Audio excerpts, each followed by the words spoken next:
Hello दोस्तों, मैं हूं आपका दोस्त एडवोकेट शिवेंद्र प्रताप सिंह। आज हम आपको बताएंगे कुछ खास पॉइंट इस बात के, खास तौर से देखिए, जब भी कभी कोई मामला छेड़खानी का, प्रताड़ना का एफआईआर अगर दर्ज कराई जाती है तो ऐसे मामलों में कुछ खास बातों का विशेष ध्यान दिया जाना बहुत ज़रूरी है, या कुछ खास वजहों से कोई केस खारिज हो जाता है, इसके बारे में बात करेंगे। और बात करेंगे खास तौर से 354D 509 आईपीसी के बारे में। अर्थात वर्तमान समय में अगर बात करी जाए तो धारा 74 से रिलेटेड इम्पॉर्टेंट बात है, और एक इम्पॉर्टेंट जजमेंट भी है। यह केस है state of Chhattisgarh versus Rupendra दास मानिकपुरी।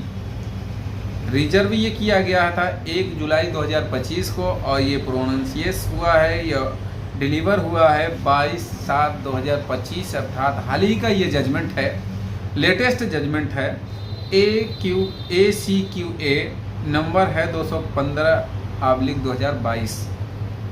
देखिए, इसमें मामला सिर्फ ये है, देखिए किसी भी वीडियो का ये मतलब नहीं है कि किसी मामले को हम बढ़ाने के लिए कह रहे हैं या बढ़ावा देने की स्थिति में हो रहा है। बात आती है कि जब आरोप प्रत्यारोप गलत और गलत धाराओं की व्याख्या में दर्ज कर दिए जाते हैं तो उनका रिजल्ट माइनस होता है। बाकी इस बात का समर्थन करना, सहयोग करना बिल्कुल भी नहीं है कि कोई अपराध नहीं हो रहा है या इस तरह के अपराधों में यही होना चाहिए, ये बिल्कुल नहीं। अगर कोई भी केस में, चाहे छोटा हो केस हो, बड़ा केस हो, स्त्री के प्रति हो, पुरुष के प्रति हो, किसी भी व्यक्ति के खिलाफ अगर कोई अपराध हो रहा है तो अपराधी को सज़ा मिलनी चाहिए, इसमें कोई दो राय नहीं है। यह केस है, इस मामले में केवल आई लव यू शब्द का इस्तेमाल कहने मात्र से यौन अपराधों से बालकों का संरक्षण अधिनियम 2012 अर्थात पॉक्सो एक्ट की धारा 7 के तहत यौन अपराध नहीं माना जाएगा, ये कोर्ट ने कहा। अब क्यों कहा, इसके भी बारे में अब जो स्टेट की अपील थी इसको भी खारिज कर दिया गया। देखिए, दो तरह की बात हो जाती है। जब आरोपी को सज़ा होती है तो आरोपी अपील करता है, लेकिन जब सज़ा से बरी कर दिया जाता है तो स्टेट अपील करती है हाई कोर्ट में। यहाँ पे वही हुआ, स्टेट की अपील रिजेक्ट कर दी गई, अर्थात आरोपी के पक्ष में, अभियुक्त के पक्ष में फैसला दिया हाई कोर्ट ने। अब कहने का मतलब ये था कि जो घटना थी 14/10/2019 की घटना थी, जब स्कूल से घर लौट रही थी, आरोपी आया, सार्वजनिक स्थान पर चिल्लाकर आई लव यू शब्द का इस्तेमाल किया। अब ऐसी स्थिति में उस स्कूली छात्रा, यानी पहले से भी परेशान करने की बात कही गई एफआईआर में, और शिक्षकों ने उसे डांटा भी था, ऐसा उसका कहना था। अब एफआईआर में 354D और 509 पॉक्सो एक्ट की धारा 8 में एफआईआर दर्ज हुई, और ख़ास तौर से जो धारा है SC/ST एक्ट की धारा 32VA, इतनी गंभीर धारा जो SC/ST एक्ट की लग गई, इससे मामला ज़्यादा पेचीदा हो गया। अब खास बात क्या है कि जो अपील फाइल की गई 378 CRPC में, उसमें हाई कोर्ट ने स्टेट की अपील को खारिज कर दिया, या यूं कहें कि बाइज्जत बरी करने के ऑर्डर को उसी तरह से रख दिया कि बाइज्जत बरी होने योग्य ही है आरोपी। और क्यों है, इसके बारे में एक केस है भारत के अटॉर्नी जनरल बनाम सतीश मामले में। सुप्रीम कोर्ट ने इस मामले में हवाला दिया, और ख़ास तौर से अब क्यों दिया यह भी जरूरी हो जाता है समझना।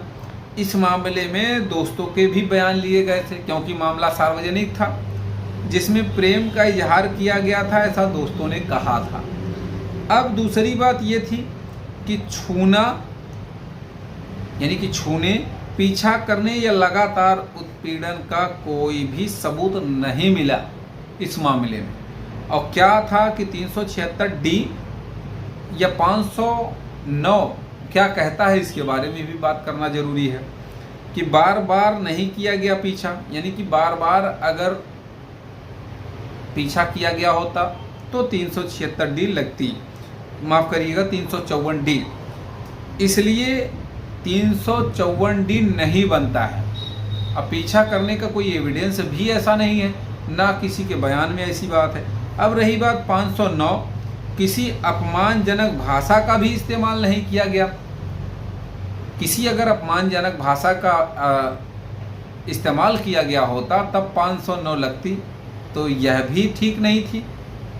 जिन धाराओं में FIR दर्ज हुई थी वो अपराध वास्तव में बन ही नहीं रहे थे। अब पीड़िता की जाति के बारे में जानकारी के अभाव में 32VA SC/ST भी लागू नहीं होती है।